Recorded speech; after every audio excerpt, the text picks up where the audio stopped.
E aí, boa tarde, seja bem-vindo, pessoal. Enquanto podemos usufruir de transmissões ao vivo, eu prometo a vocês que a partir de hoje eu tenho total liberdade e não falarei nada que possa colocar a cabeça do Ítalo a prêmio, como a última decisão do STF ontem, né?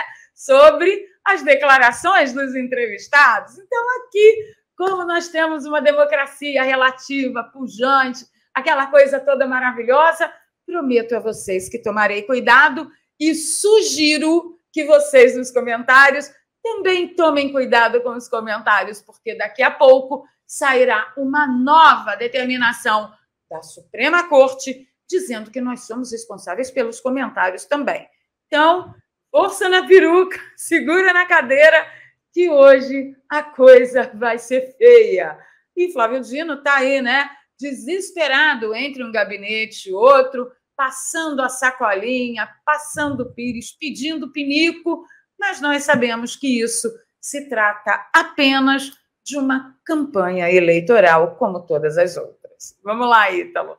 Muito Perfeito. Boa tarde a todos, sejam todos bem-vindos, obrigada por estarem aqui conosco e vamos que vamos. Perfeitamente. Pois é, o Flávio Dino nos últimos dias, né, já começou com declarações, aquelas declarações bem panos quentes, né? Não, porque, veja bem, lado político eu tenho agora, né? Por muito momento que eu virei ministro do STF, aí já não tenho mais lado político, né? Eu já mudei de roupa, né? Já mudei de roupagem, etc, né? Vai ser conversa,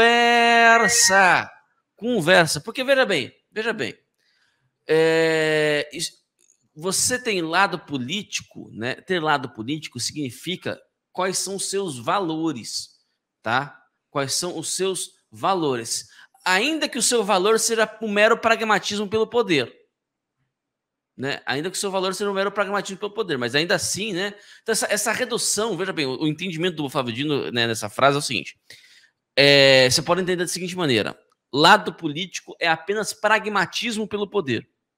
Né? Então, né, a partir do momento em que eu deixei de fazer parte de um grupo político, eu já não estou mais em tese, pelo menos em disputa por poder, aí eu vou arbitrar, né, os grupos políticos aqui de maneira equânime, né? As disputas por poder aqui de maneira equânime, né? Essa é a interpretação do Flávio Dino.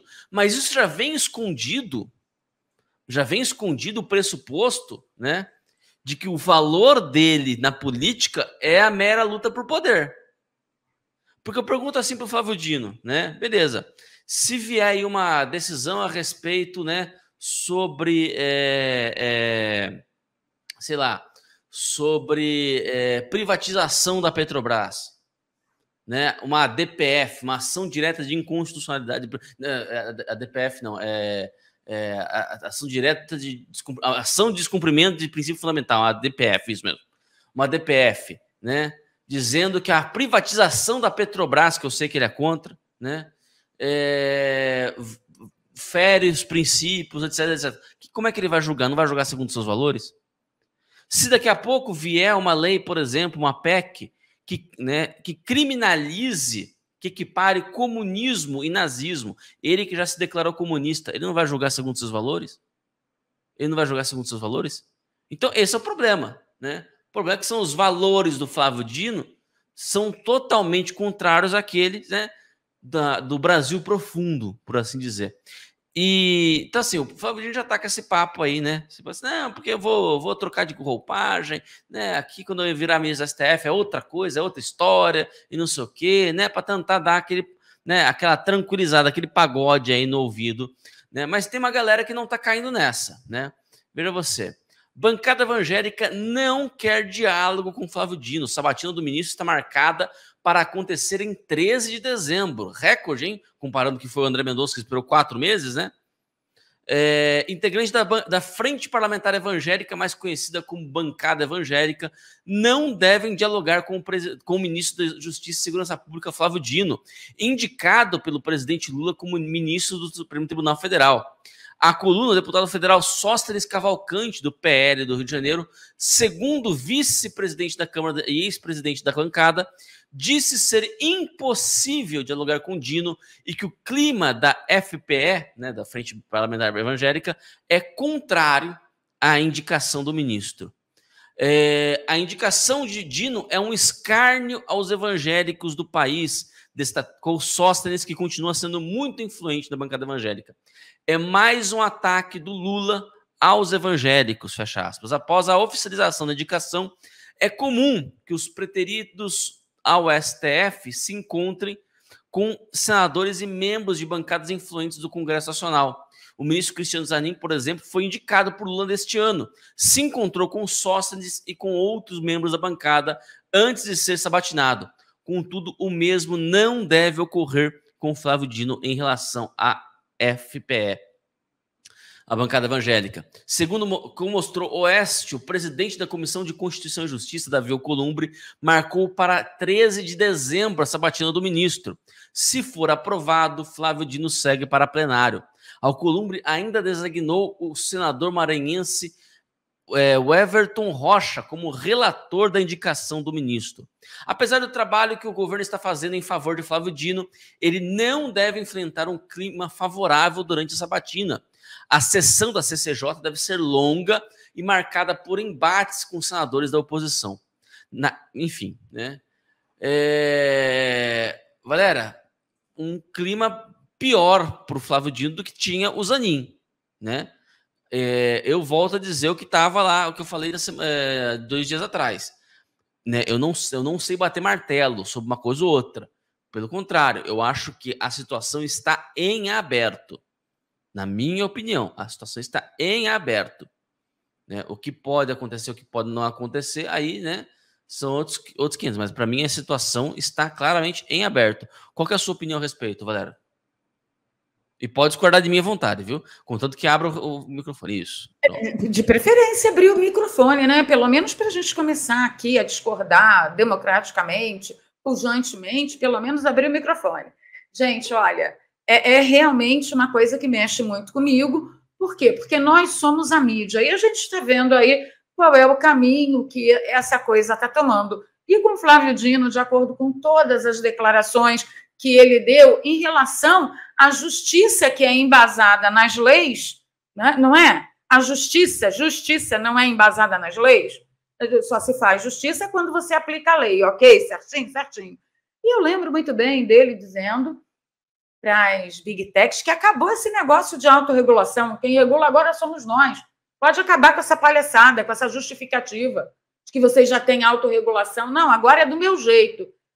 Ele vai agir da mesma forma no STF, como muito bem preconizou aí o Ítalo no início da fala dele, sempre perfeito, nesse caso não vamos discordar, né? Mas quando você diz que a situação está em aberto, sim, a situação está em aberto. Quais são os sinais? Aí a gente tem que separar 2 percepções. Primeiro, a percepção da propaganda, certinho? Certinho. Vou fazer uma pequena digressão aqui, peço que vocês tenham paciência comigo. Quando o voto era auditável neste país de bananas, como que eles tentavam burlar a opinião pública? Emitindo pesquisas de que já ganhou, quem não tinha nem chegado em 20% do que precisaria para ganhar. Vocês lembram disso? Então, isso também acontece nesse caso, pelo menos é isso que eu estou percebendo. Muitas mídias que são ali asseclas, né, desse sistema podre que tomou conta do Brasil, que tomou, né? Eu ia dizer roubou, mas não pode mais, senão o Ítalo pode ser, né? Então, assim, muitas mídias estão dizendo que já ganhou, tá tudo bem, já tem maioria, já está bem encaminhado. Tem tal bancada que não quer, bancada da bala, bancada da Bíblia, bancada do agro. Não, eles não querem, mas já tem maioria. As conversações estão sendo muito bem sucedidas. Vejam como o ministro é democrático. Ele se submeteu honrosamente a procurar, inclusive, Sérgio Moro e outros, né? Ele está para o diálogo. Então, tanto ele estar para o diálogo, quanto as reuniões, as conversações com os gabinetes, né, dos senadores, estar saindo tudo bem, estar indo bem, isso faz parte da propaganda. Então, a minha análise coloca isso também na equação, porque seria um erro não levar em consideração que isso sempre acontece? Quando o voto é auditado, amiguinho, a tentativa de burla será na propaganda e na pesquisa. Separei isso, vamos para o outro ponto. Se você fizer conta, Ítalo, ele já está no STF. Nós não temos maioria, principalmente porque existe um tal de Centrão, que é uma prostituta de quinta categoria, apesar de ser de caráter de quinta categoria, é uma prostituta de luxo, que está lá na beira da esquina, rodando a bolsinha, esperando os olhos de quem tem interesse que Dino vá para o STF para fazer a sua oferta. Então, é sempre assim, de acordo com quanto se paga ao Centrão, ou ele vai para a direita, ou ele vai para a esquerda, ou ele vai para o bem do povo, ou ele vai para o mal do povo. Então, assim, realmente, a questão está em aberto. Tudo vai depender de quantas moedas se deitará na sacolinha, na bolsinha do Centrão.